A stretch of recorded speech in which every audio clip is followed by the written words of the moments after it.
छात्रों, हमने क्लास 8 में एसिड, बेसिस एंड सॉल्ट्स के बारे में पढ़ा है। इसके आधार पर हमें एक क्वेश्चन यहाँ पर पूछा गया है, can you recall how are the following substances classified into 3 groups with the help of litmus.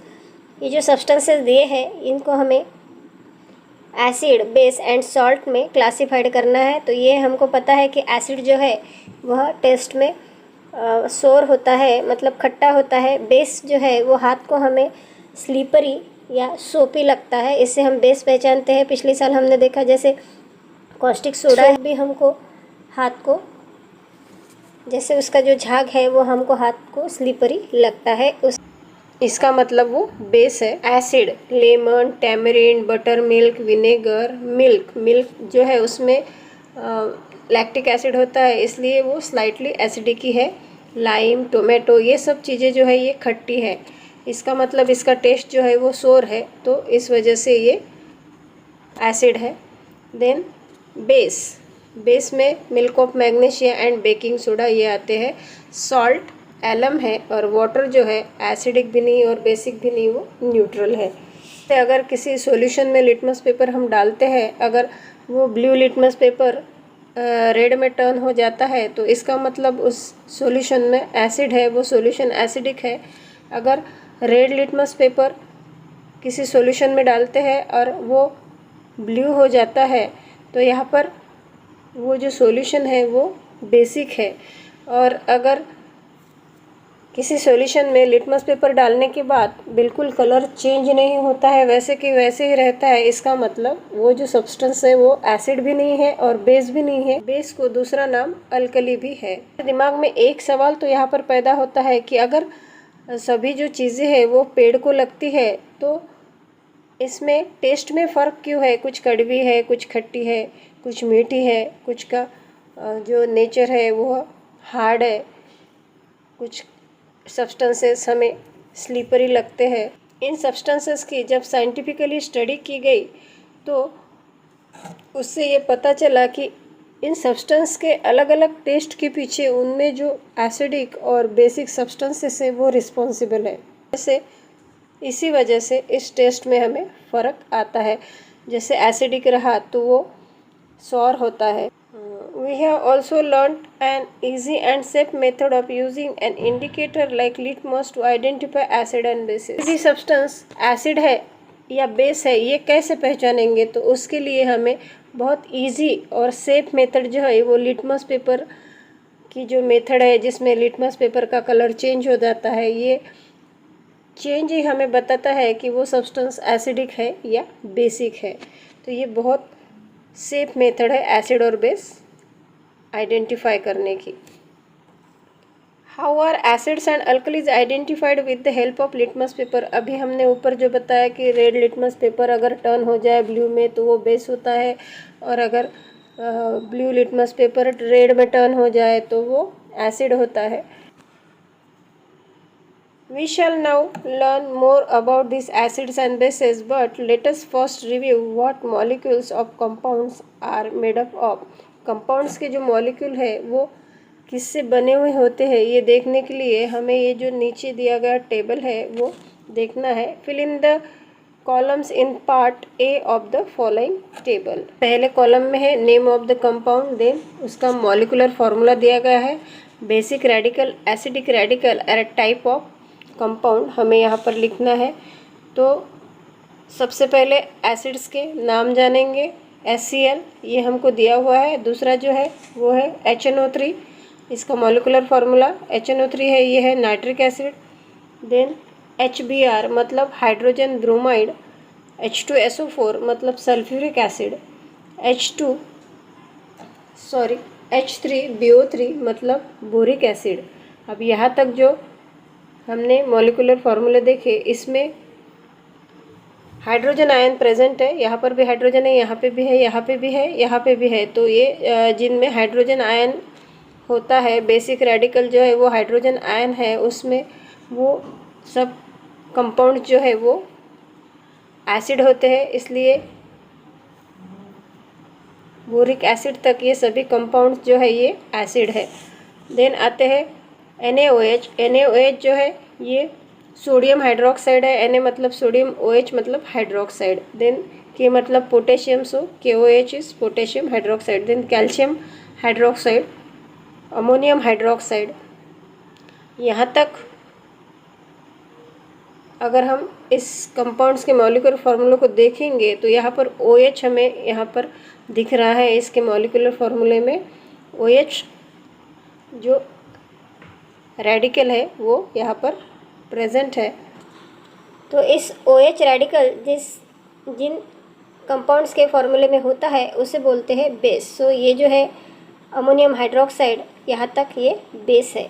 अब बचे हुए देखेंगे NaCl, Na मतलब सोडियम और Cl मतलब chlorine, so sodium chloride, then calcium nitrate, potassium sulphate, calcium chloride और ammonium sulphate. इसमें कहीं भी बेसिक रेडिकल मतलब हाइड्रोजन और एसिडिक रेडिकल OH नहीं दिख रहा है, हाइड्रोक्साइड ग्रुप नहीं दिख रहा है। इसका मतलब यहाँ पर ये कंपाउंड्स एसिड भी नहीं है और बेस भी नहीं है। तो ये जो है ये सभी कंपाउंड्स है, यहाँ से ये है सॉल्ट, और यही हमें नीचे दिया गया है। Some compounds are seen to have hydrogen as a basic radical in their molecules, these are all acids. ये हमने ऊपर देखा कि जिनमें hydrogen as a base radical present है वो एसिड होता है, और जिसमें OH है मतलब हाइड्रोक्साइड है वो बेस होता है। Those ionic compounds which have a basic radical other than hydrogen and an acidic radical other than OH are called salts। जिसमें हाइड्रोजन भी नहीं है और हाइड्रोक्साइड भी नहीं है, OH भी नहीं है, उनको कहेंगे सॉल्ट। ये तो हमने ऊपर की टेबल में देख लिया है। अब आएंगे मोस्ट इम्पॉर्टेंट पार्ट जो है आयोनिक कंपाउंड्स, मतलब रिकैपिचुलेशन। ये नाम आपको याद रखना है, रिकैपिचुलेशन। आयोनिक कंपाउंड के जो मॉलिक्यूल है उसमें दो कॉन्स्टिट्यूएंट्स होते हैं, एक को बोलते हैं कटायन मतलब पॉजिटिव आयन, और दूसरा नाम उसको है बेसिक रेडिकल, और दूसरा होता है अनायन। अनायन मतलब निगेटिव आयन, इसे बोलते हैं एसिडिक रेडिकल। और इन दोनों के जो चार्ज है वो अपोजिट रहते हैं, और अपोजिट होने की वजह से इन दोनों में जो फोर्स ऑफ अट्रैक्शन होता है इसको बोलते हैं आयोनिक बॉन्ड। और इसी फोर्स ऑफ अट्रैक्शन जो है ये इन दोनों के बीच में, मतलब एक पॉजिटिवली चार्ज है और एक निगेटिवली चार्ज है, तो ये दोनों मिलके लास्ट में आयोनिक बॉन्ड बनता है। यही यहाँ पर हम दोहराएंगे। There is a force of attraction between these ions as they are oppositely charged, and that is called ionic bond. The force of attraction between one positive charge on a cation and one negative charge on an anion makes one ionic bond. हम ये repeat करेंगे हम कि cation को बोलते हैं positive ion और अनायन को बोलते हैं निगेटिव आयन, और इन दोनों के बीच में जो चार्ज होता है वो होता है अपोजिट चार्ज, और अपोजिट चार्ज होने के कारण उनमें होता है फोर्स ऑफ अट्रैक्शन, और इसकी वजह से इसे बोलते हैं आयोनिक बॉन्ड। और इन फोर्स ऑफ अट्रैक्शन के जो दोनों के बीच में है, मतलब एक कटायन है और एक अनायन है, तो ये दोनों मिलके फिर एक कंपाउंड बनाते हैं। ये अच्छी तरह से समझ लेंगे with the help of figure. हम में से हर एक को लगता है कि हमारे पास गाड़ी हो, बंगला हो, हमें अच्छी खासी नौकरी हो, और हमें अपनी लाइफ में किसी बात की चिंता नहीं रहनी चाहिए। मतलब हम क्या हो जाए, स्टेबल हो जाए, हम सेटल हो जाए लाइफ में, ये हर एक को लगता है। ऐसे ही किसी भी बॉडी की ये नेचुरल टेंडेंसी है कि इलेक्ट्रिकली चार्ज स्टेट से वो इलेक्ट्रिकली न्यूट्रल स्टेट में सेटल हो जाए। हम यहाँ पे देख रहे हैं सोडियम है, सोडियम का इलेक्ट्रॉनिक कॉन्फ़िगरेशन यहाँ पे दिया है। यहाँ पे 3 ऑर्बिट है, फर्स्ट, सेकंड एंड थर्ड। उसी तरह यहाँ नीचे क्लोरीन दिया गया है, क्लोरीन का इलेक्ट्रॉनिक कॉन्फ़िगरेशन भी यहाँ पर दिया गया है, तो यहाँ पर भी 3 ऑर्बिट है। अब ये सोडियम के ऑर्बिट में पहले ऑर्बिट में 2 इलेक्ट्रॉन्स है, दूसरे ऑर्बिट में 8 है, 1 2 3 एंड 4 मतलब 8, और तीसरे ऑर्बिट में 1 है। सो इसका इलेक्ट्रॉनिक कॉन्फ़िगरेशन यहाँ पे दिया गया है 2 8 1।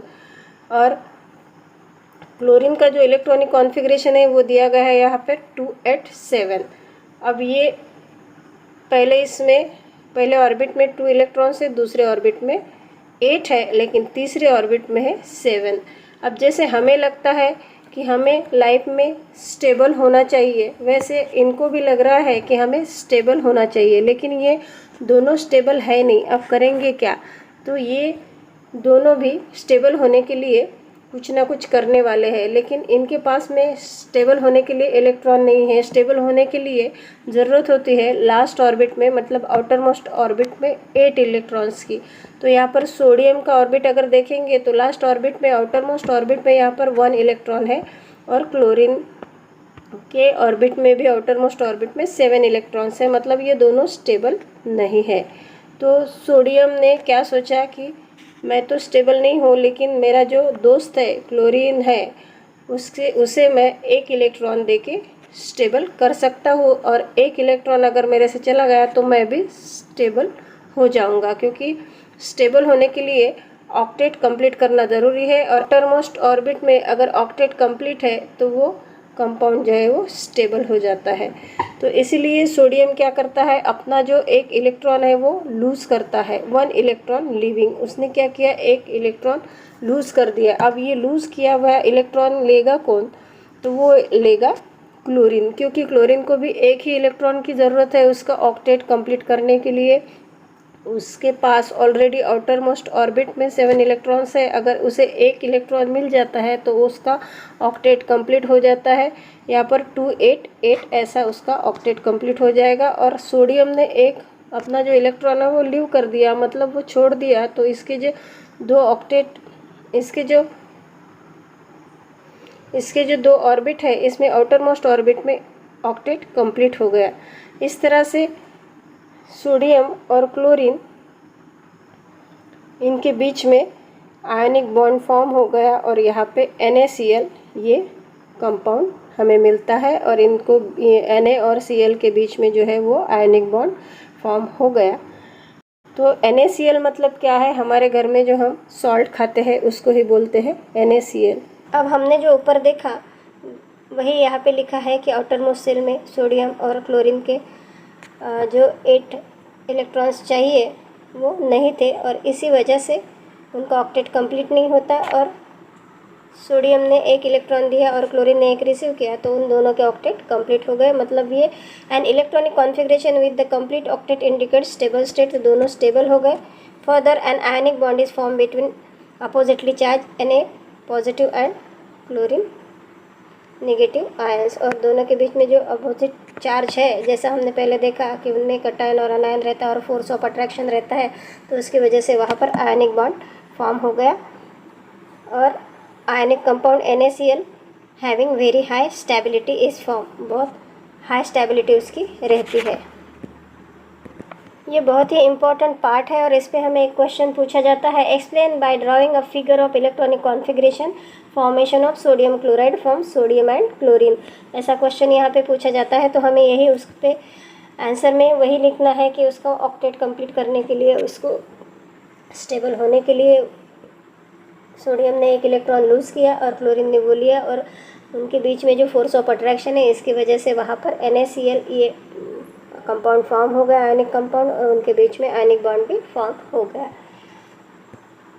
डिसोसिएशन ऑफ आयनिक कंपाउंड्स, यहाँ पर डिसोसिएशन का मतलब है टूटना या स्प्लिट हो जाना या अलग हो जाना।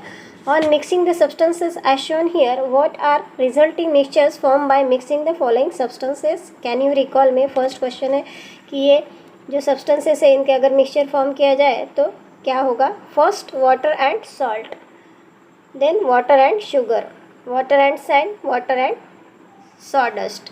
यहाँ पे फर्स्ट और सेकंड जो है, जैसे पानी और नमक, इसको अगर मिलाया तो क्या होता है, ये तो हमारा डेली का काम है जो है, जैसे हम शरबत वगैरह बनाते हैं कभी तो उसमें सॉल्ट डालते हैं, या ORS बनाते हैं उसमें सॉल्ट डालते हैं, तो वो क्या होता है, वो पूरी तरह से डिज़ोल्व होता है, और उसी मिक्सचर को बोलते हैं होमोजीनियस मिक्सचर। इसी तरह से शुगर का भी जो मिक्सचर है, शुगर डालने के बाद में शुगर पूरी तरह से पानी में डिज़ोल्व हो जाती है, तो उसको भी बोलेंगे होमोजीनियस मिक्सचर। और थर्ड जो पूछा है वाटर एंड सैंड, तो वाटर और सैंड कभी भी एक दूसरे में डिज़ोल्व होते नहीं हैं, उनका मिक्सचर तैयार होता नहीं है। वाटर एंड सॉडस्ट भी कभी एक दूसरे में डिज़ोल्व होंगे नहीं। तो ये दोनों जो मिक्सचर है ये क्या है, हेट्रोजीनियस मिक्सचर है। Substances like sand and sawdust do not dissolve in water. समझो अगर NaCl मतलब सॉल्ट जो है वो अगर पानी में डाल दिया तो क्या होगा, उसमें उसका एक्वियस सॉल्यूशन फॉर्म होगा। एक्वियस मतलब लिक्विड, मतलब नमक जो है वो सॉलिड है। NaCl सॉलिड स्टेट में था पहले, लेकिन जैसे ही हम उसको पानी में डाल देते हैं तो वो लिक्विड स्टेट में हो जाता है। तो उसे सब्सटेंस के बाजू में एक्वियस लिख के हमें ये इंडिकेट करना है कि वो एक्वियस है या सॉलिड है या गैस है। ऐसे रिएक्शन में हम इंडिकेट करते हैं। Ionic compound form an aqueous solution on dissolving in water. मतलब जो आयनिक कंपाउंड है, मतलब समझो हमने यहाँ पर NaCl जो लिया है वो अगर आयनिक कंपाउंड है तो वो क्या होगा, वाटर में डालने के बाद में उसका मिक्सचर तैयार होना शुरू हो जाएगा, मतलब वो डिसॉल्व हो जाएगा, उसमें घुल जाएगा। In solid state the oppositely charge ions in the ionic compounds are sitting side by side. But जैसे ही वो आयनिक कंपाउंड पानी में घुलने लगता है, जो वाटर मॉलिक्यूल्स है वो उन दोनों जो आयनिक कंपाउंड्स है उनके बीच में आ जाता है और उनको सेपरेट कर देते हैं। Water molecule penetrate in between the ions of the compound and separate them from each other. जो NaCl है उनको वो सेपरेट कर देता है और बीच में वाटर चला जाता है, उनके बीच में जो है वो वाटर जाता है और उन दोनों को सेपरेट कर देता है। That is to say an ionic compound dissociates during formation of an aqueous solution. इसका मतलब ये है कि जब NaCl का एक्वियस सॉल्यूशन होता है या नमक पानी में डाला जाता है तो आयनिक कंपाउंड क्या होते हैं, डिसोशिएट्स होते हैं, मतलब वो अलग अलग होते हैं, टूटते हैं। अच्छी तरह से समझ लेंगे। नेक्स्ट पेज पे जो फिगर है उसकी हेल्प से यहाँ पर हम देख रहे हैं कि ये जो NaCl है मतलब सॉल्ट है, ये सॉल्ट सॉलिड स्टेट में है। पानी में डालने के बाद वो घुलने लगता है, डिज़ोल्व होने लगता है, तो उसका जो है एक्वियस सॉल्यूशन तैयार हो जाता है। तो सोडियम क्लोराइड यहाँ पर है, लेकिन जैसे ही सोडियम क्लोराइड पानी में डाला जाता है उसके बीच में जो है वाटर मॉलिक्यूल्स उन दोनों के बीच में आते हैं और इन दोनों को कंपाउंड्स को सेपरेट कर देते हैं, जैसे सोडियम को और क्लोरीन को सेपरेट करते हैं। मतलब वो अलग अलग हो जाते हैं, उसका डिसोसिएशन हो जाता है, वो टूटते हैं। Na अलग हो जाता है और Cl अलग हो जाता है, उनके बीच में का जो आयनिक बॉन्ड है वो टूट जाता है और बाद में एक्वियस सॉल्यूशन ऑफ सॉल्ट यहाँ पर हमें दिख रहा है। तो यहाँ पर सोडियम भी अलग हो गया और क्लोरीन भी अलग हो गया, मतलब वो पानी में पूरी तरह डिज़ोल्व हो गए, होमोजेनियस मिक्सचर यहाँ पे तैयार हो गया। तो पहले जो NaCl की स्टेट थी वो सॉलिड थी, सो यहाँ पे हम जब रिएक्शन लिखेंगे तो NaCl सॉलिड बताएंगे, मतलब इनकी ये स्टेट इंडिकेट करता है S मतलब सॉलिड, और यहाँ पे पानी में घुलने के बाद में ये हो गए एक्वियस, दोनों हो गए एक्वियस। आज की वीडियो में हम यहीं पे रुके। आज का जो पार्ट हमने कंप्लीट किया, इस पार्ट में हमें फर्स्ट ये जो सब कंपाउंड्स है इनके मॉलिक्यूलर फार्मूले जो दिए हैं पेज नंबर 58 पे वो कंप्लीट करने हैं, मतलब वो याद करने हैं। और ये सबसे इम्पोर्टेंट जो क्वेश्चन था पेज नंबर 59 पे वो था फॉर्मेशन ऑफ आयनिक कंपाउंड। ये जो इलेक्ट्रॉनिक कॉन्फ़िगरेशन बताया था वो इलेक्ट्रॉनिक कॉन्फ़िगरेशन अच्छे से समझ लेना है, उसका रिवीजन करना है। ये बहुत इम्पॉर्टेंट पार्ट है। इस पेज नंबर 58, 59 और 60 पे ये जो डायग्राम दी गई है कंपाउंड्स की जो केमिकल रिएक्शन है, ये भी बहुत इम्पॉर्टेंट पार्ट यहाँ पे है। मिलेंगे अगले वीडियो में। Thanks for watching.